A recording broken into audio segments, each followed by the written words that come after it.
الحمد لله رب العالمين والصلاة والسلام على أشرف الأنبياء والمرسلين سيد الأولين والآخرين وعلى آله وصحبه والتابعين وتابع التابعين إلى يوم الدين. أيها المشاهدون والمشاهدات أحييكم بتحية الإسلام وهي السلام عليكم ورحمة الله وبركاته. Les meilleures louanges sont à Allah, Allah l'unique sans fils, Allah qui offre plusieurs opportunités et facilités aux voyageurs. Que la paix et la bénédiction d'Allah soient sur Muhammad. Il fit plusieurs voyages, ainsi qu'à sa famille pieuse, ses valeureux compagnons et tous ceux qui le suivront jusqu'au jour de la rétribution. Moment de déplacement et de découverte, les voyages demeurent particuliers en islam, particularité dans les adorations, mais aussi dans les mérites. Mais en réalité, comment voyager? Réponse dans cette émission de Victimes de l'Islam.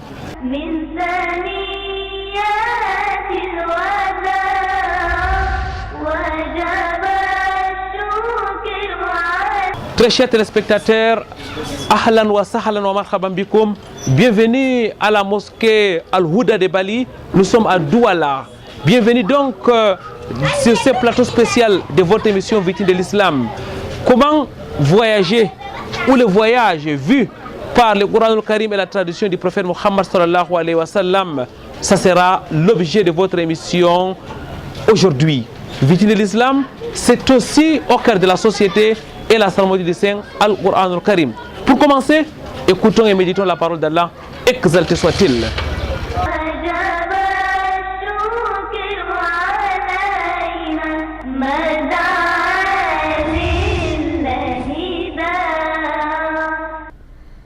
أعوذ بالله من الشيطان الرجيم. بسم الله الرحمن الرحيم.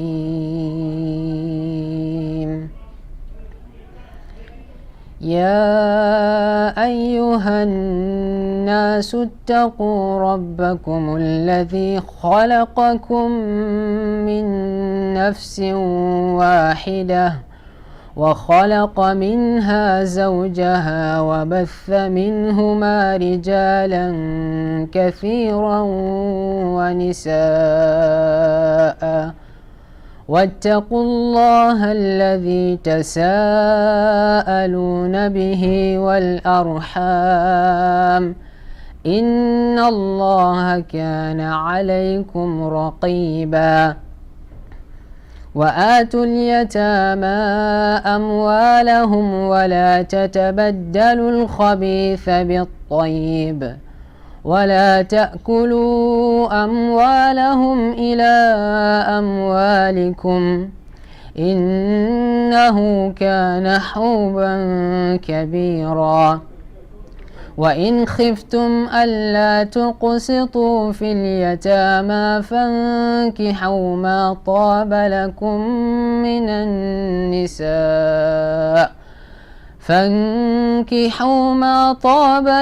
من النساء مثنى وثلاث ورباع فإن خفتم ألا تعدلوا فواحدة أو ما ملكت أيمانكم ذلك أدنى ألا تعولوا. وآتوا النساء صدقاتهن نحلة فإن طبن لكم عن شيء منه نفسا فكلوه هنيئا مريئا. ولا تؤتوا السفهاء أموالكم التي جعل الله لكم قياما وارزقوهم فيها واكسوهم وقولوا لهم قولا معروفا. وابتلوا اليتامى حتى إذا بلغوا النكاح فإن آنستم منهم رشدا فادفعوا إليهم أموالهم ولا تأكلوها وإسرافا وبدارا أن يكبروا ومن كان غنيا فليستعفف ومن كان فقيرا فليأكل بالمعروف فإذا دفعتم إليهم أموالهم فأشهدوا عليهم وكفى بالله حسيبا وجب الشكر علينا مدى لله Rabbi shrah li sadri wa yassir li amri wahlul uqdatan min lisani yafqahu qawli. Mesdames, Mademoiselles, Messieurs, ahlan wa sahlan wa marhaban bikoum à l'intérieur de la mosquée Al-Houda de Bali. Nous sommes bien sûr dans la cité économique du Cameroun. Nous sommes accueillis par l'imam Ahmadou Sow, l'un des imams de la mosquée Al-Houda. Imam, assalamu alaikum wa rahmatullahi wa barakatuh. Wa alaikum assalam wa rahmatullahi wa barakatuh. Qu'Allah exalté soit-il vous récompense donc, imam, pour votre accueil. C'est la toute première fois que nous arrivons ici dans la mosquée Al-Houda de Bali dans le cadre de la production des émissions des vitrines de l'islam. Imam, avec vous tout au long de cette émission, nous allons parler des enseignements de l'islam vis-à-vis du voyage. Nous allons notamment définir ce que c'est que les voyageurs, mais aussi évoquer les comportements enseignés par le prophète Mohammed sallallahu alayhi wa sallam, sans oublier les mérites attendus. Imam, c'est qui les voyageurs? Qui a donc le statut du voyageur selon les règles de l'islam? Bismillahirrahmanirrahim. Alhamdulillahi rabbil alamin. Wassalatu wassalamu ala rasulillah wa ala alihi wa ashabihi wa man tabi'ahum bi ihsanin ila yawmiddin. Toutes les louanges et tous nos remerciements sont dus à Allah, Seigneur de l'univers, Seigneur des hommes, des djinns et tout ce qui existe autre qu'Allah subhanahu wa ta'ala. Que la prière et le salut d'Allah soient sur notre messager, sa famille et ses nobles compagnons et tous leurs suiveurs dans le bon, dans le convenable jusqu'au jour de la résurrection. Wa ba'd, ce qui concerne la définition d'un voyageur, certains ulama pensent que la définition dépend de l'espace parcouru. Un espace qui varie entre 80 à 83 km. D'autres soutiennent qu'on doit se référer obligatoirement à la coutume. Ce que ceux-ci appellent voyage, on accepte comme un voyage, même s'il s'agit d'une courte distance. Et ce que les gens ne considèrent pas habituellement comme un voyage, on ne le considère pas. Cet avis a été adopté par Cheikh al-Islam rahimahullah. C'est l'avis le plus juste et convenable compte tenu de ses arguments. Mais il est difficilement applicable car les uns peuvent considérer un déplacement comme un voyage alors les autres ne le considèrent pas. C'est pourquoi le recours, la délimitation de l'espace parcouru est plus précis et plus convaincante. Merci Imam pour cette définition. Imam, à vous écouter parler des propos des grands savants de l'islam, ça veut dire que notre religion aborde en noir sur blanc la question du voyage. Effectivement, la question des voyages, Allah a parlé de ça dans le livre Al-Qur'an Al-Karim et aussi le messager d'Allah et nos prédécesseurs savants, ils ont beaucoup parlé au-dessus. Et si on se réfère dans le livre Al-Qur'an, Allah il a dit alima an sayakunu minkum marda wa akharuna yadribuna fil ardi yabtaghuna min fadlillah.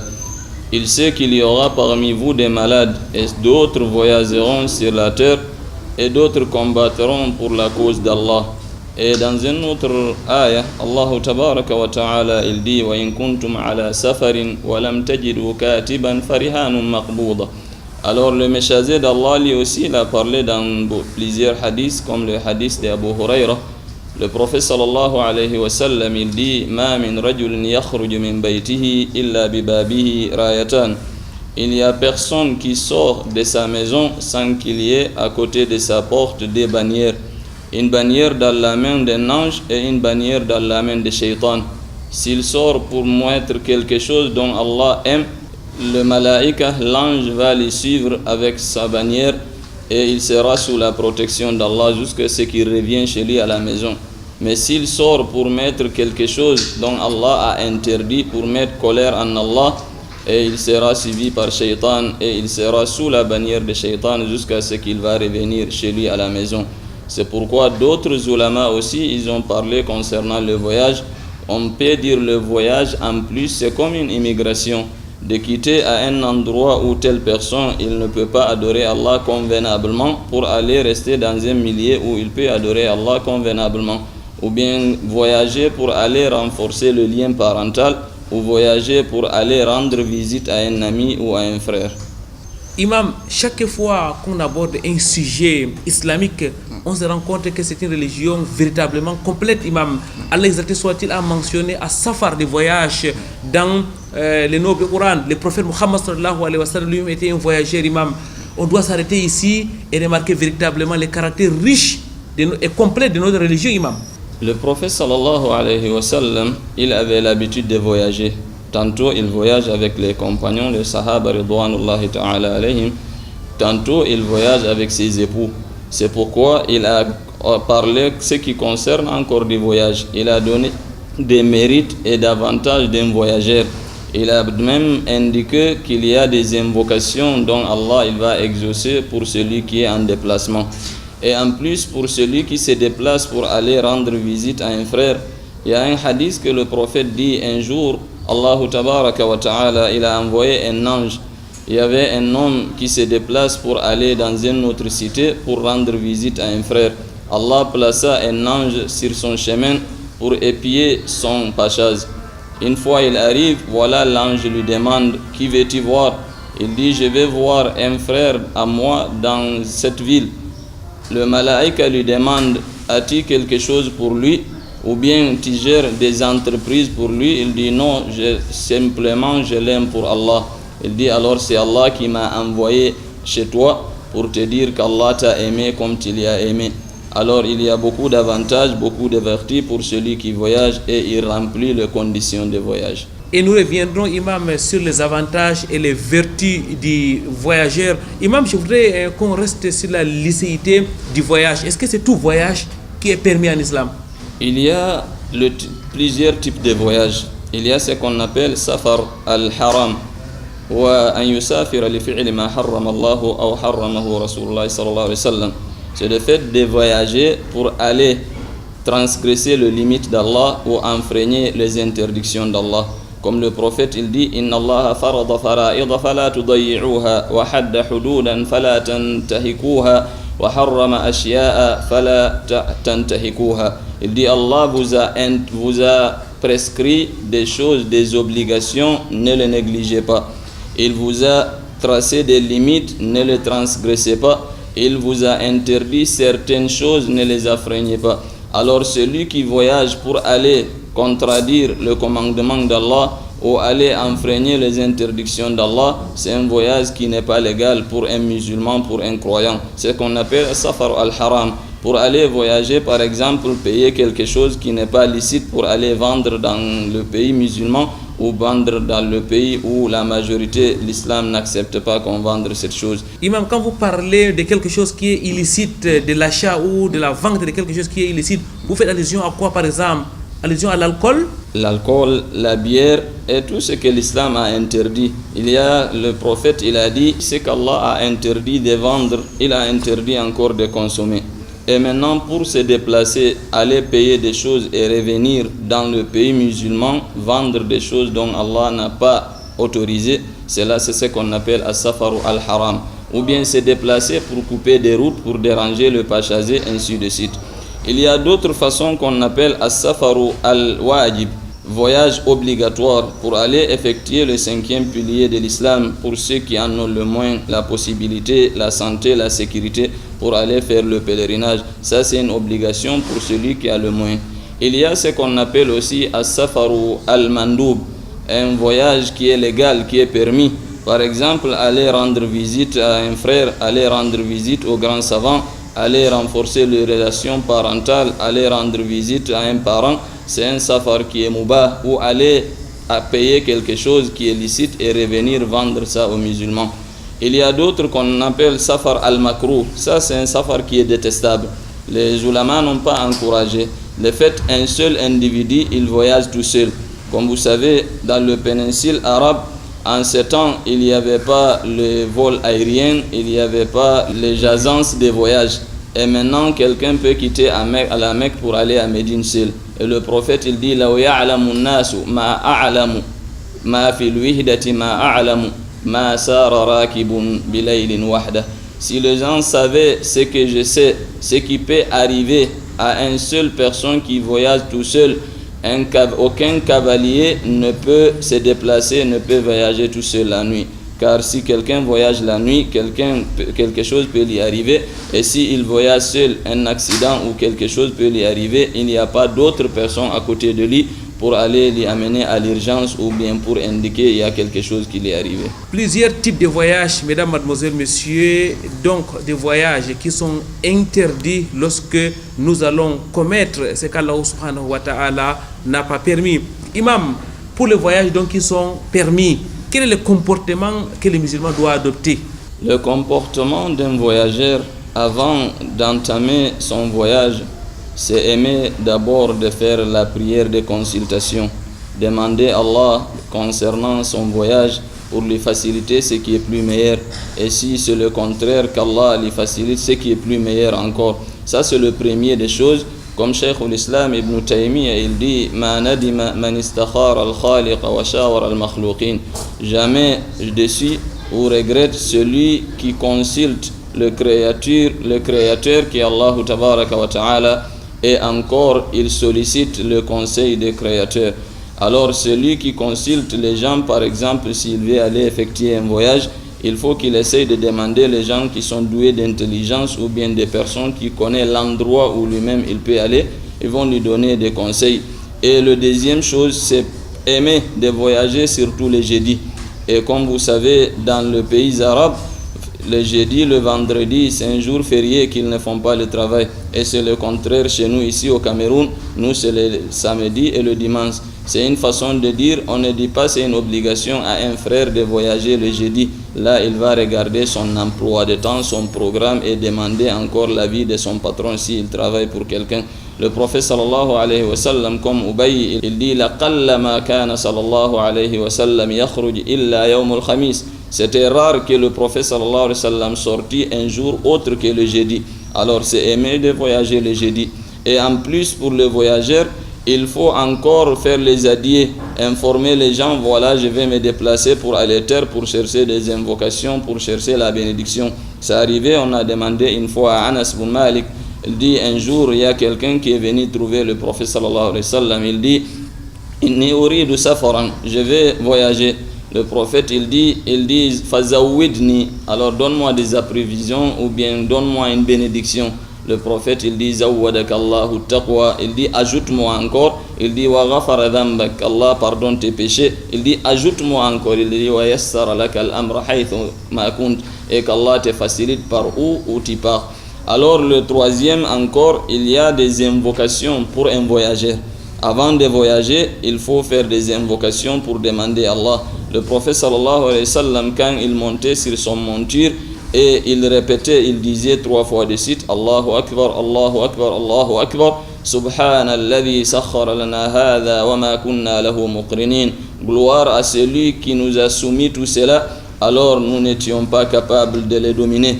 Et il disait Allahumma inna nas'aluka fi safarina hadha al-birra wa taqwa wal amal lima tuhibbu wa tarda. Ô Seigneur, nous te demandons dans notre voyage-ci l'obéissance à toi et la piété, ainsi que tout acte digne de ta satisfaction. Il disait Allahumma inna na'udhu bika min wa'tha'i safar. Il dit Allah, nous on se met sous la protection contre les fatigues des voyages et contre tout mal qui peut arriver à quelqu'un dans le voyage. Il disait Allahumma anta sahibu fi safar. Allah, c'est toi le compagnon dans le voyage et c'est toi encore les remplaçants à la maison. Allah protège-nous contre les fatigues de voyage et contre toute source de malheur, et de ne pas revenir trouver chez nous à la maison un mal qui nous frappe dans nos biens, dans nos maisons et avec nos enfants.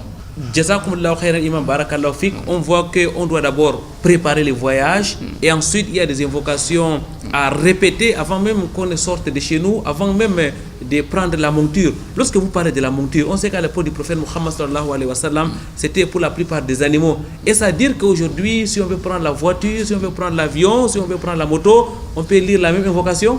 C'est presque la même chose. Même quand on voyage dans un avion ou dans une voiture, il faut faire les invocations. Une invocation, c'est une façon de chercher la bénédiction et la protection d'Allah. Car le musulman ne sait pas qu'est-ce qui est réservé pour lui ou qu'est-ce qui va arriver. Et une fois il fait les invocations, il demande la protection par la grâce d'Allah. Allah, il va les protéger et il va encore à travers cette invocation protéger ses biens. Comme le prophète, il a dit, le voyage perturbe le sommeil, perturbe le manger, perturbe le boisson. C'est pourquoi s'il est en voyage, c'est comme s'il n'est pas tranquille. Se déplacer, laisser la famille, laisser le bien derrière. Mais quand il fait ses invocations, Inch'Allah, il a l'espoir qu'Allah, il va les protéger et il va protéger ses biens jusqu'à ce qu'il rentre chez lui à la maison. Mesdames, mademoiselles, messieurs, les voyages en islam, c'est donc un art. Il faut donc rentrer dans les textes de l'islam pour apprendre comment voyager, comment est-ce que le prophète Mohammed sallallahu alayhi wa sallam ainsi que ses compagnons se sont déplacés d'un lieu vers un autre. Nous allons à présent prendre une pause, question de vous rejoindre chez vous, autour de vous, au cœur de la société.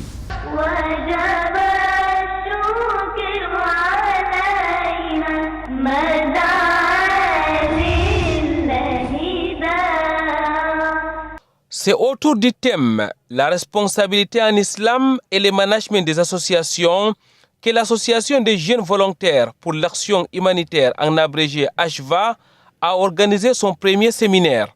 Séminaire qui s'est tenu du 30 décembre au 2 janvier dernier au complexe scolaire bilingue Lamido Amman Sali de Garoua. C'est une association de jeunes volontaires pour l'action humanitaire. Donc c'est une association qui regroupe les jeunes étudiants, les jeunes élèves et toute personne désirant intégrer le groupe HVA.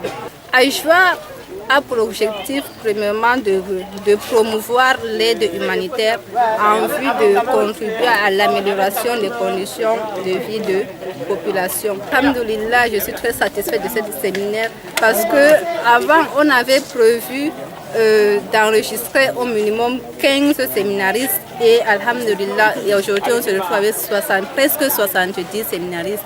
Durant 4 jours, des jeunes de l'HVA, mais aussi de plusieurs autres associations, notamment le Cosmiga, la Kamsou, ont bénéficié des enseignements sur la gestion associative. Par rapport à ce séminaire, tout est parti d'un constat selon lequel cette association est nouvelle. Et partant de là, donc, les membres de cette association n'ont pas la culture associative de la gestion et de l'organisation, des stratégies qu'il faut pour mener à bien les activités dans une association. C'est donc la raison pour laquelle nous avons placé ce séminaire avec pour objectif général de former les jeunes élèves sur les techniques organisationnelles et stratégiques des membres. Raison pour laquelle vous allez trouver dans le programme même du séminaire, on a inclus les différents modules qui vont permettre alors à ces séminaristes-là de profiter du management des associations de façon générale. Et parmi ces modules, il y a d'abord la gestion administrative des postes, donc comment gérer les différents postes attribués dans les différentes associations. Et après le module sur la gestion administrative des postes, il y a encore un autre module qui parle de l'art oratoire, c'est-à-dire de la prise de la parole, puisque souvent on a ce problème-là pour la prise de la parole, surtout au niveau des élèves, surtout si ces élèves-là sont nouveaux dans ces associations-là. Et parmi les modules aussi, il y a la conduite d'une réunion, c'est-à-dire le compte rendu et le rapport d'activité. Comment conduire une réunion? Ça veut donc dire que si nous sommes dans une association, nous sommes appelés à conduire une réunion. Comment donc la conduire de façon efficace? Comment faire le compte rendu? Comment faire le rapport de chaque activité? Quelle est même la différence qu'il y a entre le rapport d'activité et puis le compte rendu? Comme autre module qui participe à la formation de ces élèves-là, il y a les techniques de recherche de fonds et la gestion de la trésorerie, puisque nous sommes appelés à gérer les entrées et les sorties, les encaissements et les décaissements. Comment donc gérer cela?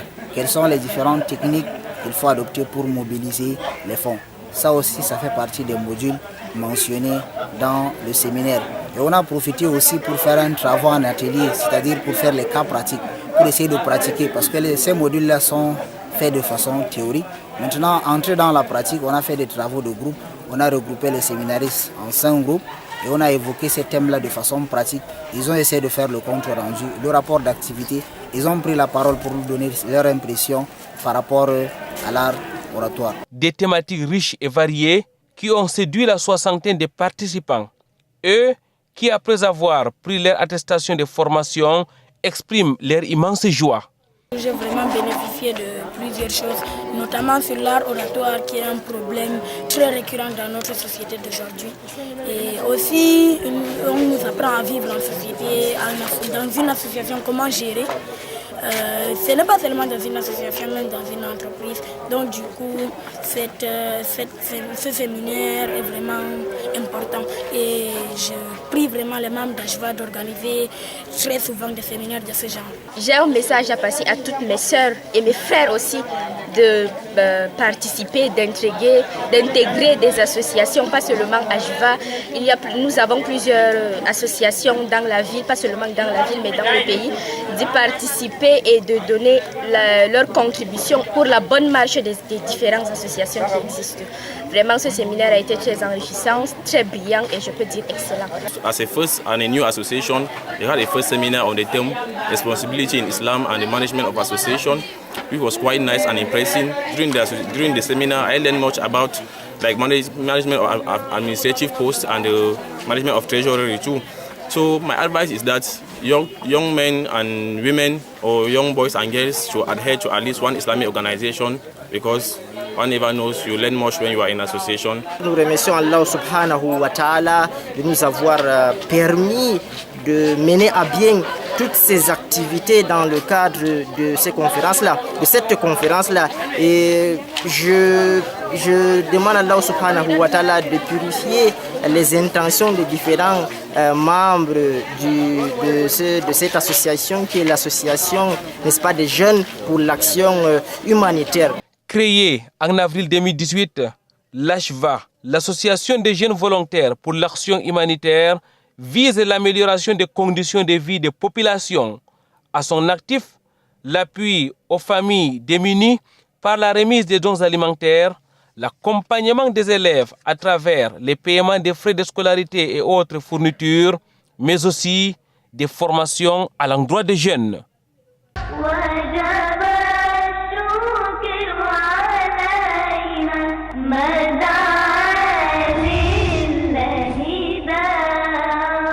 Du cœur de la société, mesdames, mademoiselles, messieurs, nous rentrons dans la mosquée Al-Houda de Bali où nous sommes en compagnie de Imam Amadou Sow. Imam Amadou Sow, l'un des imams de la mosquée Al-Houda. Avec lui, nous sommes donc en train aujourd'hui d'aborder les thèmes relatifs au voyage. Imam, avec vous, nous avons déjà défini ce que c'est que les voyageurs. Vous avez dit qu'il y a des invocations que le prophète Mohammed sallallahu alayhi wa sallam a recommandées aux voyageurs. Question d'invoquer Allah afin de faire un voyage tranquille, un voyage facile. Et Imam, lorsqu'il sort déjà de chez lui, lorsqu'il est déjà en route, en train de se rendre vers un autre lieu, est-ce qu'il y a d'autres recommandations islamiques pour que les voyageurs puissent profiter au maximum de son voyage? Effectivement, il y a d'autres recommandations dans l'islam. Une fois il a déjà quitté chez lui, il faut d'abord qu'il cherche des bons compagnons dans son voyage.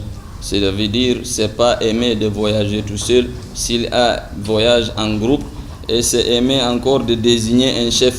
Et cette personne va leur ordonner, va leur interdire ce qu'Allah a interdit, va leur prêcher, va leur rappeler le commandement d'Allah. Imam, ça veut dire qu'il faut donc un amir lorsqu'on est en groupe, même dans le cadre du voyage. Même dans le cadre du voyage, le prophète a sollicité qu'on désigne quelqu'un qui peut être nos guides et qui peut prendre la responsabilité de ce groupe ou de cette communauté. Pourquoi? Parce que quand il y a un chef, ça va faciliter aux gens d'obéir, ça va faciliter les gens d'écouter et ça va faciliter les gens aussi de suivre son commandement afin qu'ils soient tranquilles dans leur voyage. Jazakumullahu khairan, Imam. Ça illustre ô combien l'islam est une religion d'organisation, mesdames, mademoiselles, messieurs. Même pour un court temps de voyage, il faut toujours désigner un amir. Imam, Allah exalté soit-il, accorde beaucoup de facilité aux voyageurs et vous l'avez d'ailleurs rappelé dans le cadre des versets, des dalils que vous avez évoqués vis-à-vis du voyage. Facilité dans la prière, facilité dans le jeûne, facilité aussi, Imam, dans les invocations. On va peut-être aller pas à pas. En matière de prière, qu'est-ce que l'islam offre comme facilité aux voyageurs? Comme on vient de dire, dans le voyage, l'homme, il n'est pas totalement tranquille. C'est pourquoi Allah tabaraka wa ta'ala, il a donné une faveur pour un voyageur afin qu'il puisse raccourcir le prière pour ne pas que cela lui dérange dans son voyage. Allah il a dit dans le Coran وَإِذَا ضَرَبْتُمْ فِي سَبِيلِ اللَّهِ فَلَيْسَ عَلَيْكُمْ جُنَاحٌ أَن تَقْصُرُوا مِنَ الصَّلَاةِ إِنْ خِفْتُمْ أَن يَفْتِنَكُمُ الَّذِينَ كَفَرُوا. Il dit, quand vous parcourez la terre, ce n'est pas un péché pour vous de raccourcir la prière si vous craignez que les infidèles vous mettent à l'épreuve ou que les infidèles vous attaquent. C'est pourquoi Allah a donné cette faveur.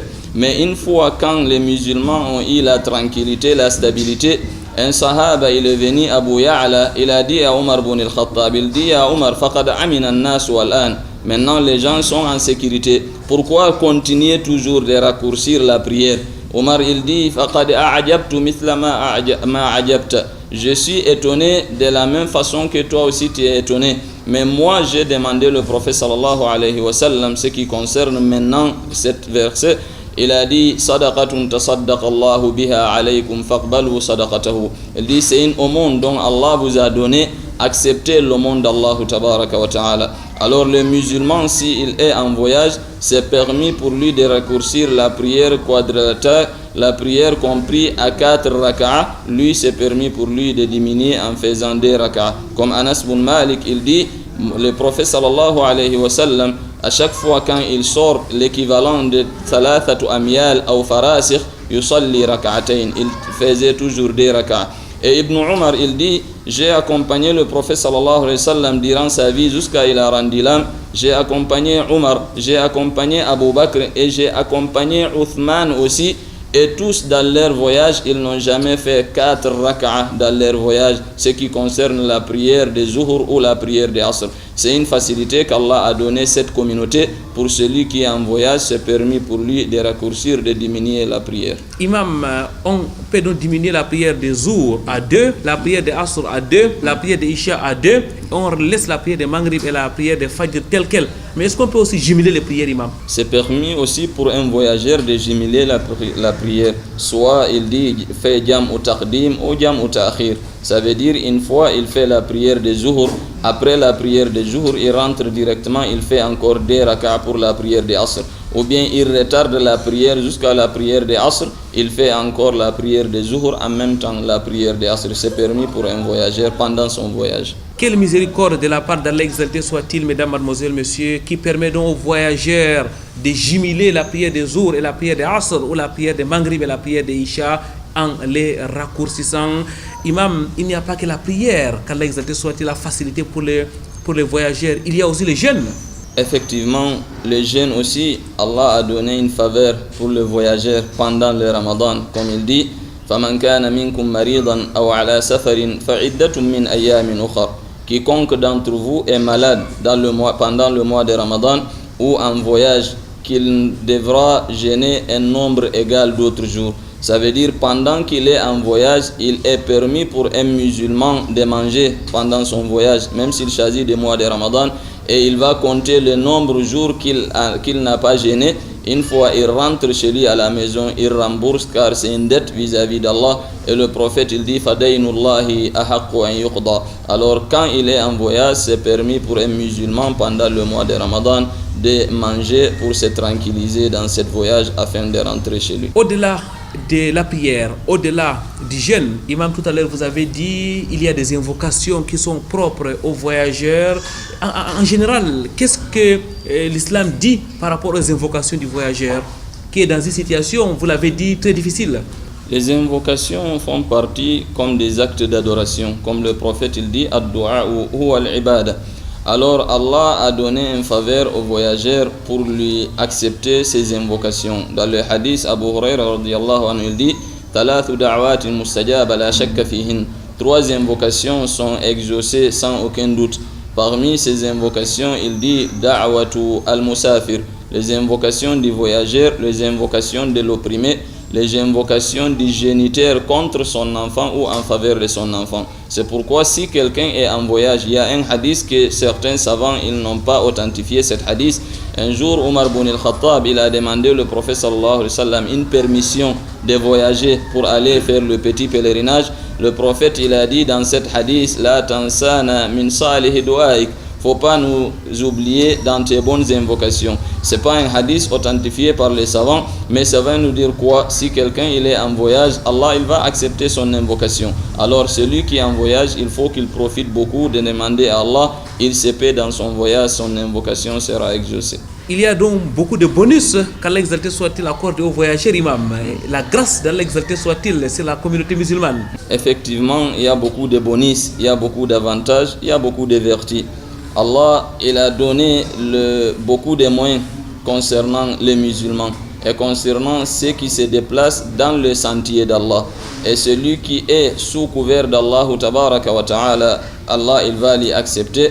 Comme celui qui sort pour aller chercher la science de la religion. Le prophète il dit Man salaka tariqan yaltamisu fihi ilman sahhala Allahu lahu bihi tariqan ila al-jannah. Celui qui prend une route, un chemin pour aller chercher la science de la religion, Allah va lui faciliter une route une voie vers le paradis. Alors il y a beaucoup d'avantages, il y a beaucoup de vertus. Beaucoup d'avantages, beaucoup de vertus. Il faut donc en profiter, mesdames, mademoiselles, messieurs, lorsque vous êtes en voyage. Et n'oubliez pas d'invoquer Allah exalté soit-il pour nous aussi. Nous allons prendre une courte pause. Nous reviendrons juste après.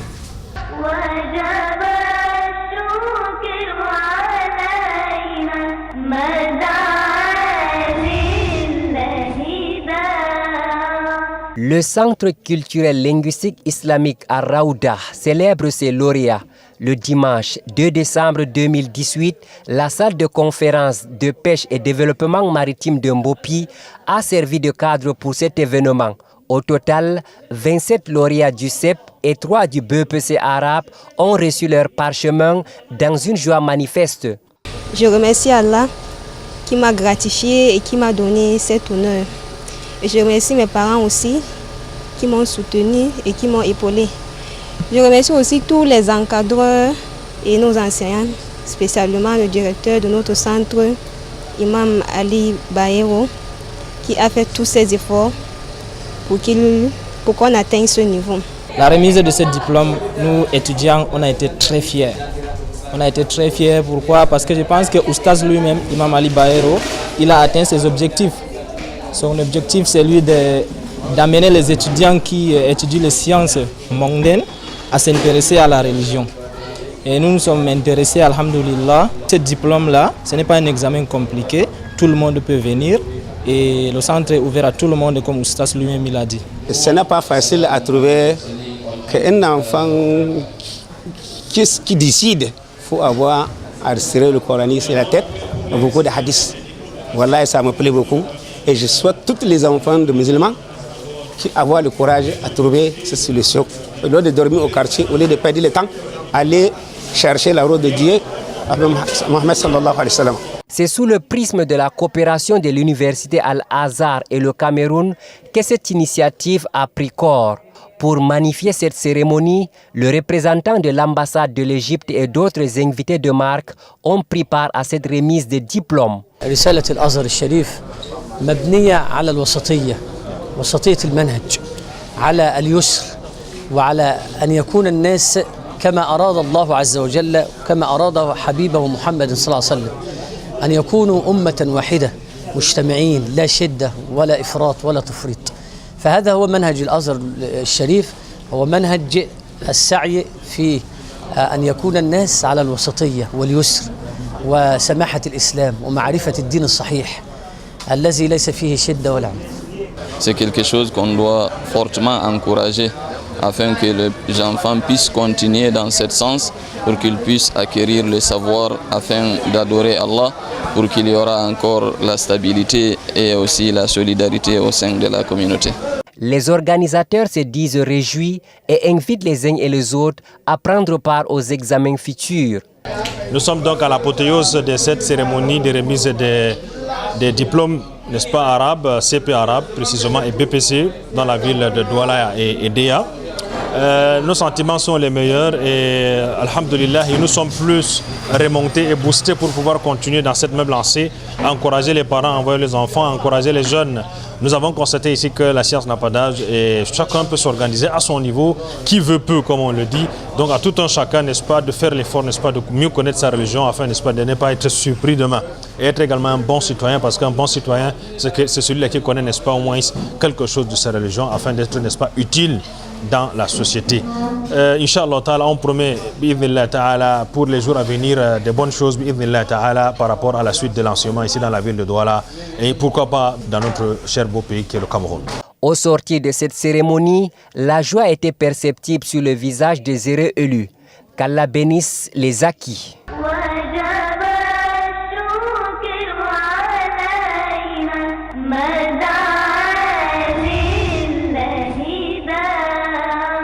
Pureté et gloire, Allah exalté soit-il. Mesdames, mademoiselles, messieurs, nous sommes toujours dans la mosquée Al-Houda de Bali et nous sommes en compagnie de l'imam Ahmad Ahmadousso, l'un des imams de cette mosquée. Avec lui, depuis le début de cette émission, nous sommes en train de parler du voyage tel qu'enseigné par Allah exalté soit-il et son prophète Muhammad sallallahu alayhi wa sallam. Imam, lorsqu'on voyage, on peut donc bénéficier de beaucoup de choses. Il y a donc des invocations à faire, il y a un comportement adéquat à observer. Mais qu'est-ce qui est donc interdit pour les voyageurs? Pour les voyageurs, tout ce qui est interdit pour les voyageurs avant son voyage est interdit encore pendant son voyage. Ça veut dire qu'il reste toujours croyant, qu'il soit chez lui ou hors de chez lui? Effectivement. Il doit toujours observer le commandement d'Allah. Comme dans le hadith, on a dit, Allah vous a prescrit des obligations, ne le négligez pas. Que ce soit il est en voyage, il est sédentaire, il doit toujours observer le recommandement d'Allah, il doit toujours respecter l'ordonnance d'Allah et éviter encore les interdictions d'Allah. Mais s'il est en voyage, voilà la bonne occasion, Allah lui a facilité de raccourcir certaines choses afin qu'il puisse toujours continuer d'être dans le cadre d'adoration, dans les actes d'adoration, pour ne pas que la fatigue ou autre chose lui dérange. Alors celui qui est en voyage ou celui qui n'est pas en voyage, les recommandations d'Allah, on doit toujours respecter ces recommandations. Beaucoup de récompenses pour celui-là qui voyage conformément aux enseignements du prophète Muhammad sallallahu alayhi wa sallam. Imam, et quelle est la situation de celui-là qui traite bien les voyageurs? Le voyageur est considéré comme un étranger avant qu'il arrive à sa destination. Et il y a beaucoup de vertus pour héberger un voyageur. Pour accepter quelqu'un reste à côté de toi pendant son voyage avant qu'il atteigne son destination. Il y a un hadith, le prophète sallallahu alayhi wa sallam, il dit Man kana yu'minu billahi wal yawmil akhir falyukrim dayfahu. Celui qui croit en Allah et au jour dernier, qu'il reçoit chaleureusement son hôte, ça veut dire son étranger. Et ad-diyafa, c'est 3 jours. C'est une obligation pour un musulman d'accepter son frère durant 3 jours. Que ce soit il est en voyage, que ce soit il n'est pas en voyage. Et après le 3e jour, le prophète il a dit c'est un sadaqa. S'il veut, il accepte et s'il veut, il laisse. Mais aujourd'hui, comme il y a plusieurs façons de rester sans aller même chez quelqu'un, celui qui est en voyage, il y a les endroits où il peut aller payer ses journées avant qu'il continue son voyage. Il y a beaucoup d'avantages à cela. Le prophète sallallahu alayhi wa sallam, comme le hadith vient de citer, il a dit dans un autre hadith, La yahillu li rajulin an yuqima inda akhihi hatta yu'thima. Il n'est pas permis à un musulman de séjourner chez son frère jusqu'à lui pousser à commettre un péché. Le prophète sallallahu alayhi wa sallam, il dit, les gens lui ont demandé comment il peut lui pousser à commettre un péché étant il est comme un étranger chez lui. Il a dit, c'est de rester chez son frère ou son ami, alors il n'a rien à lui servir. Ça veut dire quand on vient chez quelqu'un, on a l'obligation de rester 3 jours. S'il accepte en dehors de 3 jours, alhamdulillah. Mais si c'est le contraire, lui il a déjà fait son obligation, alors toi aussi il faut faire beaucoup des invocations avant de quitter chez lui, car il t'a donné des avantages, des faveurs, et tes invocations est exaucée, Inch'Allah. Invocation exaucée donc pour les voyageurs, mesdames, mademoiselles, messieurs. Beaucoup de récompenses pour celui-là qui accueille les étrangers en général et les voyageurs donc en particulier. C'est la tradition du prophète Muhammad sallallahu alayhi wa sallam et de tous les autres messagers que d'accueillir donc, mesdames, mademoiselles, messieurs, les voyageurs. Imam, nous nous acheminons vers la fin de cette émission. Avant de prendre votre dernier mot, Imam, je voudrais qu'on revienne un peu sur la prière. Parfois, on peut être dans le train pendant 12 heures de temps, on peut être dans l'avion pendant 10 heures de temps et plusieurs prières peuvent passer. Quel est le comportement à adopter? Est-ce qu'on peut prier quand on est sur ces montures? Non, un musulman, partout, il peut prier par les endroits où Allah a permis de faire la prière. Que ce soit il est dans l'avion, dans sa monture, comme dans sa voiture, dans un train. S'il est l'heure de la prière obligatoire, il essaye de mettre vers la direction Al-Kaaba. Il commence, s'il est en ablution, il commence à faire la prière. Pas qu'il dit, il faut que j'arrive à mon destination avant de faire la prière. Partout c'est permis, le prophète il dit, il faut prier étant debout. Si tu es incapable de prier étant debout, il faut prier étant assis. Que ce soit dans un bateau, que ce soit dans l'avion, que ce soit dans sa monture, le messager d'Allah avait l'habitude de faire des prières surérogatoires étant dans sa monture, mais pas de prières obligatoires. Alors celui qui est dans l'avion ou celui qui est en voyage, il connaît, voilà, avant d'arriver à mon destination, l'heure est déjà sortie, il est obligatoire pour lui de faire la prière dans l'avion ou dans sa monture. Autant de possibilités, mesdames, mademoiselles, messieurs, d'accomplir la prière, que ce soit dans l'avion, que ce soit dans les trains. On peut prier étant debout, mais aussi étant assis en fonction des possibilités. On peut prier en regardant la qibla, sinon on peut prier dans n'importe quelle direction. On doit faire les ablutions si cela est impossible. On peut aussi faire le tayammum. Il n'y a pas de raison de laisser le temps de la prière passer, même si on est en voyage. C'est si important, mesdames, mademoiselles, messieurs, pour mériter les récompenses qui sont nombreuses tout au long du voyage. Imam, qu'Allah vous récompense d'avoir accepté notre invitation. Merci pour votre accueil dans la mosquée Al-Houda de Bali. Et nous sommes là pour la première fois et nous pensons y revenir, Inch'Allah. Quels sont les derniers conseils, les derniers mots que vous voulez bien adresser à l'endroit de tous nos téléspectateurs? C'est une façon de rappeler aux fidèles musulmans de profiter l'avantage des voyages. Celui qui est en voyage, il essaye de ne pas transgresser les limites d'Allah. Il essaye d'observer nuit et jour le commandement d'Allah et de ne pas oublier de faire beaucoup de rappels, les azkars, beaucoup des invocations et en plus la lecture du Saint-Al-Coran. Et ils soient encore prudents dans leur conduite, car si on regarde aujourd'hui, il y a beaucoup d'accidents, beaucoup de musulmans ou peut-être non musulmans qui perdent leur vie. Si on évalue chaque année combien de personnes qui meurent dans ce pays, on va dire beaucoup de choses sont dites aux accidents. Alors un musulman, il doit être prudent, il doit prendre la précaution, il doit essayer de savoir encore si sa voiture est en bon état avant de voyager. Car on dit « Khudh bil asbab thumma tatawakkal ala Allah ». Prends des causes et après maintenant tu te confies à Allah. Il ne faut pas négliger certaines choses car peut-être ça va arriver dans le mauvais sens. On essaye de rester toujours dans l'ordonnance d'Allah et on essaye de se connecter régulièrement dans les actes d'adoration. Salam alaikum wa rahmatullah.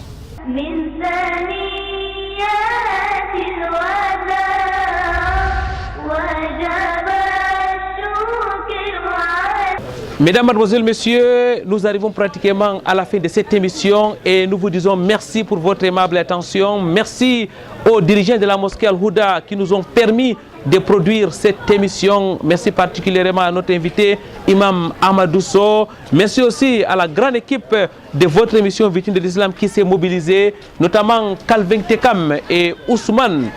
Avant de partir, nous allons vous laisser méditer sur cet autre hadith du prophète Muhammad sallallahu alayhi wa sallam. Qala Jabir radiyallahu anhu, kunna iza sa'idna kabbarna wa iza nazalna sabbana.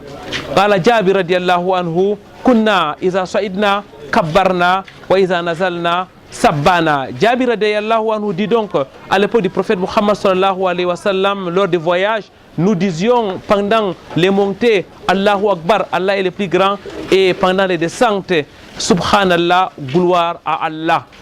Sur ce, victime de l'islam de ce jour, point final.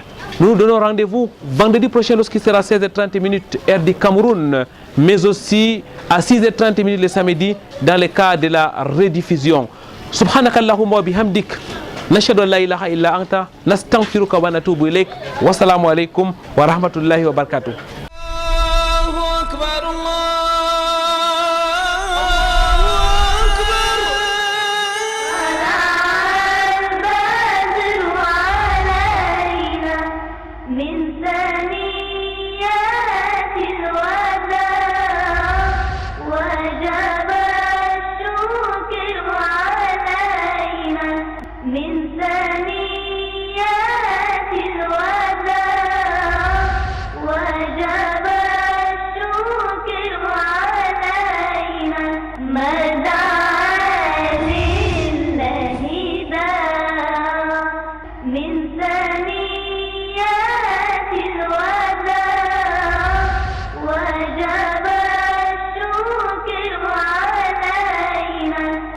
ماذا